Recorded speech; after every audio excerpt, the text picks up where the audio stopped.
Hey, what's up? My name is Maya. Today we're going to be doing a book haul. This is possibly one of the last ever book hauls I do. I've recently told myself that I am going to stop buying physical books. I'm going to make a whole video explaining why I've made this decision. It's a cause that I think not a lot of people talk about, and I have done a lot of research trying to figure out if I'm doing it for the real reasons. If you want like a really short explanation, it's for the environment. When I make the video, I'll link it down below so that you can know. Now I got out of the way. I also want to talk about the fact that I got the majority of these books at used bookstores. I'm going to make a video as to how you get books for cheap because I think it's really important, because we do have a lot of conversations on BookTube on how much money we spend, and I want to give my 2 cents because I'm a broke bitch and I've just become so good at being broke. Okay, let's do this. This is honestly such a big book haul. Like, I've never bought this many books in a period of time, but I don't feel nearly as bad about it because I honestly have gotten most of these books for like a quarter, if not less, of the price. I have 25 books to show you today. I'm gonna try to make this quick because honestly, book hauls used to be big on BookTube and now no one really gives a fuck, which is fine. You know, you can give no fucks on my book haul. The first book that I got, and these aren't in chronological order because I'm too lazy to do this in chronological order. I got Little Fires Everywhere by Celeste Ng. I got this book for $3 at my used bookstore at my library.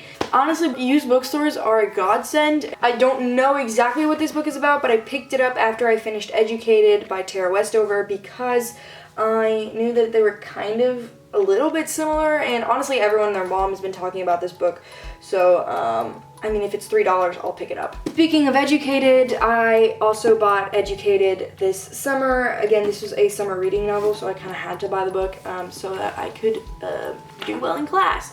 Do I need to be talking about what these books are about? Come on. Little Fires Everywhere, I believe, is a sort of family drama. I don't know much else, and I don't really want to know more about it. I haven't read many adult contemporary family dramas in a sense, but I'm looking to expand that. Educated is about a woman called Tara Westover. It's a memoir. Is that how you say it? Honestly, I don't even know if that's how you say it. It's about Tara Westover. She grew up in a family that was super survivalist, that doesn't trust the government, didn't send them to school, doesn't go to the hospital, doesn't get insurance. You know what I'm talking about. Very religious.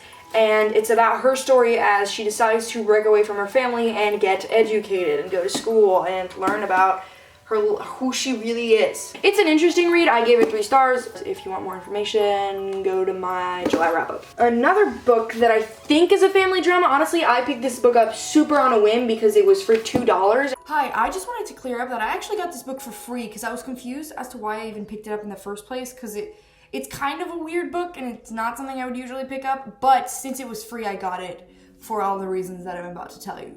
So ignore the $2 thing because it's not I got it for free.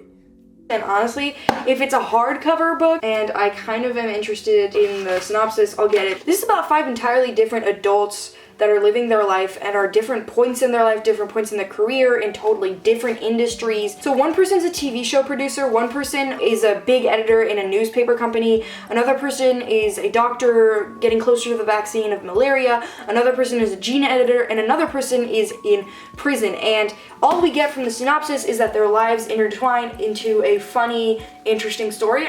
You might be like, what the fuck? Why are you getting such nice quality hardcover books at your used bookstore? That's illegal. The next book I want to talk about is The Goldfinch by Donna Tartt. Now, you might be like, wow, that's a really good quality book, but I'll tell you, this is what the hardcover looked like when I got it. Like, it's broken up, it's freaking ripped around. Like, I'm not going to be using this around the novel. Luckily enough, it's super pretty under it. The reason I'm picking this up is twofold. One, it was $1, so like I'm not about to skip this. And the second reason is because this is becoming a movie starring a bunch of actors that I really love, and I've wanted to read Donna Tartt for such a long time. I'm going to pick up The Secret History before I pick up The Goldfinch, but I wanted to own the hardcover because it is a pretty thick book, and I tend to like to read thick books in paper format. I know that it's about a kid who survives an explosion that his mother dies in, and then he grows up to be this art collector and he meets different people. And honestly, I couldn't really tell you what it's about, but I don't know again if I want to know exactly what it's about. The next book I got was The Woman in the Window. I'm trying to pick up more thrillers because I've been doing a lot of fantasy recently and I need to branch out, and this was huge in the beginning of 2018. and I'm looking forward to picking it up. Again, I have no idea what this book is about, but I do think thrillers are really something you don't want to know because I tend to be able to figure out things before. I got this for $2. I want to get to know thriller books better, and I think this might be a good start. The next novel that I'm going to be talking about is Night of Flames. Again, this one I just kind of picked up because it was free and it was in beautiful shape and it was a historical fiction, and I'm a slut for historical fiction. So anything that's free, that's hardcover, and that's historical fiction, you best believe I'll pick up. This is a kind of like, I don't want to say typical, but you know, those books that kind of recount in a fictional way one night of a war. I think those tend to be pretty popular these days, and it's about an event that I've not heard of and I don't actually still know about, and I'm looking forward to reading more about it. There's some cool maps which you don't really generally see. Phil's is my favorite coffee shop of all times. Next book we're going to be talking about is The President is Missing by Bill Clinton and James Patterson. Started reading this book in the beginning of the year and I got sidetracked by other books, but I want to finish it. I've never really read a James Patterson book, but he's literally published like 3 million books and a half. So I feel like I need to pick up a book, and this was big. Like, everyone was talking about this novel at some point. It's about the president going missing. It's a fictional president. The shit show that's going on in the government right now doesn't even feel that bad compared to what's going on in this book, so we'll see. If you don't know, I'm French. I go to France very often. This year, I decided to buy some books. I primarily got Harry Potter books. The first book that I got was this, which is the original Harry Potter and the Sorcerer's Stone French edition. The way you get these books is that if you ever go to Paris, you're gonna see on the lining the Seine, there's going to be these people that have stands, and the stands have a bunch of things. They have posters, they have primarily art. Sometimes they have old magazines from, you know, prominent dates. I have one from the day people landed on the moon. Either way, they also tend to have unique editions of books, and they always, every year, I pass by these people. They're called bouquinistes. This time, I got them, okay? These are not super cheap. They're pretty cheap. Like, on eBay, they'd be a lot more expensive. Look at these motherfuckers. They're so sketchy. Like, I don't really like the drawings, but they're so iconic. I remember watching these because I read Harry Potter in French as a child as well. It gets worse. I got this paperback edition of the Harry Potter and the Goblet of Fire. And I also got the original Harry Potter and the Philosopher's Stone in its cover. This is not like the first edition, we know, because there isn't the young guy. But I'm glad I own But I'm a nostalgic bitch, and I'm glad that I finally own the... Oh my god, why am I such a clutch, bruh? Now, I didn't just stop there. I just went to a normal bookstore, and they had... This is the new edition of paperback Harry Potter in France, and they have these really minimalist, really cool covers, and this was like €5, which is really cheap. Then I was not done. I went to another bookstore, and guess what they had? The French edition of Six of Crows, Crooked Kingdom. This is actually Crooked Kingdom, but they keep calling it Six of Crows. I don't know why they do that in France. Yeah, I have yet to read Six of Crows in French. I don't know if I'll ever do it. Whilst in France, I got paid, and I spent some of that money on this edition of Harry Potter. I know you're like, wow, the fuck? That's so many editions of Harry Potter. Look, I stand my boy. Who was that author that like roasted Slytherins? How dare she? Honestly, no. I'm really glad I got this. I've wanted it ever since it came out. Was it like in 2016, 17? Shout out to Amazon. I'm sorry that it's taken over Barnes & Noble. I'm really not that sorry because it's saving me so much money. The next book I got was this Holder edition of The Lies of Locke Lamora. I've been listening to this on audiobook, but I can't stand the audiobook's voice. This is really sad though because this story is fucking phenomenal. This is the story of 4 thieves that are really good at being con artists, and that's how they make their money. And it's just, you follow them heisting things, and then the underground like black market gang leadership is kind of falling apart. So these people are kind of caught in the crossfire. I have been saying that if you don't have to pick up Game of Thrones because it's thick, but this one, you don't have a choice. You have to pick this one up if you like Six of Crows. I'm going to make it a requirement. Okay, we're getting into the paperbacks that I got. I got Lovers at the Chameleon Club, Paris 1932. I'm really excited to read this book. Honestly, this is really high up on my TBR. I think I'm gonna read it this month. This is the story of Lou Villars, who is a lesbian crossdresser who works at this sort of like gay, very expressive, very queer club in 1920s in Paris. and she ends up quitting her job so she can become a professional race car driver. And she meets this other woman who's a race car driver, and they kind of strike it off, and then things fall apart and she ends up becoming a Nazi. Which I know, like, that was the weirdest description of a book ever, and I have not read it yet. I don't think she actually becomes a Nazi. If she does, then I guess we'll have to cancel the novel. I don't really know. The next book that I got, that was paperback, was The Diviners by Libba Bray. This has been a YA novel that I've wanted to read ever since Sarah Without an H has been recommending it since like 2015, and I've never gotten to it. Now my best friend really likes the series and I need to get to it, and I've been trying to get through it on the ebook. At this point, I don't know, I just have it so I can read it, so I can force myself to read it. It's about this girl called Evie who has supernatural powers and ends up moving to New York in 1926. I love the 1920s. And there's kind of sketchy stuff going around New York City. There's this like weird ghost.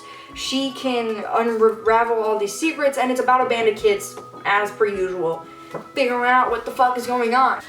The next book that I got was Meresi by Maria Turchkanov. This was, again, a really on-the-brim read. I kind of picked it up randomly because it was a small book. It looked beautiful. It was $2, and it ended up being one of the best books that I read in the month of July.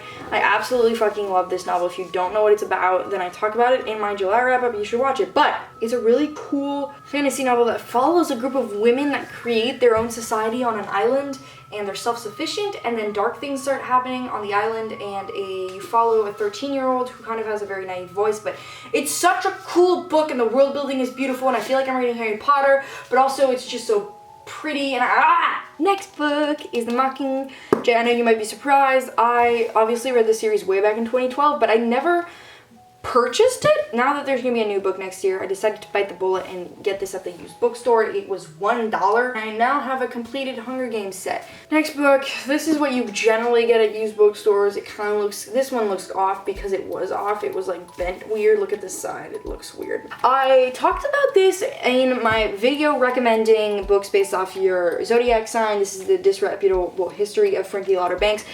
I really liked this novel when I read it. I'm a huge fan of E. Lockhart. This is the story of Frankie Lauder Banks, who goes to a very exclusive, very bougie, you know, Eastern school, those boarding schools. And the boys there are pretty sexist, as you could expect, and they have their own secret society that does not accept women because women suck. And you follow Frankie Lauder Banks as she tries to dismantle the society. The next book I got this during Pride Month. This is the story of two boys in, I believe, the 1800s that go on a trip and they fall in love. I think it's a biracial couple. So you have this talk about race, obviously, and slavery and things like that. I believe, I don't really know. I want to finish my TBR by the end of the year. So all these books I'm hoping to read by the end of the year. The next book is The Girls by Emma Cline. This was pretty big in 2015. I remember Emma Books talking about it way back, but I've read a couple pages and the writing is kind of flowery, but I think there's going to be substance. No one's telling me if it's gay. Is it gay? I want it to be gay so bad. I think it actually discusses the human trafficking of LA in the late 60s. I'm excited to read this, and I'm glad that I found it at the used bookstore because it's been on my radar for years now, and the fact that I saw it and picked it up, I mean, like, I'm gonna read it soon. The Similars by Rebecca Hanover. I heard that it was about these kids that go to a really prestigious boarding school again, but they get cloned.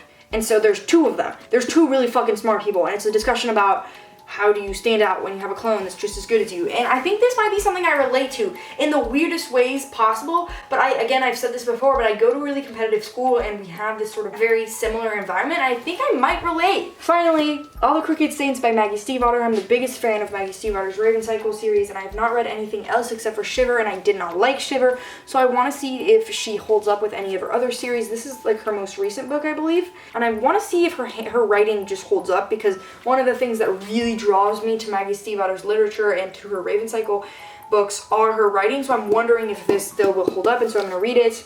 The final book is The Seven Husbands of Evelyn Hugo. Now, I actually already own this in paperback, but when I saw that they were selling, first of all, a Book of the Month edition. This was a Book of the Month in 2017, which blows my mind because this only really became super big on BookTube in like 2018, which means there was a whole year where everyone was just like hovering, you know, like Wii characters around the book, but didn't really know it existed, and now it's honestly probably one of the biggest books on BookTube. I want the hardcover version of this book. It's honestly one of my favorites of all time. I'm so glad I own this. I was really excited when I saw it at the store. Oh yeah! Oh, hold on. I'll see you next time. Thank you so much for watching.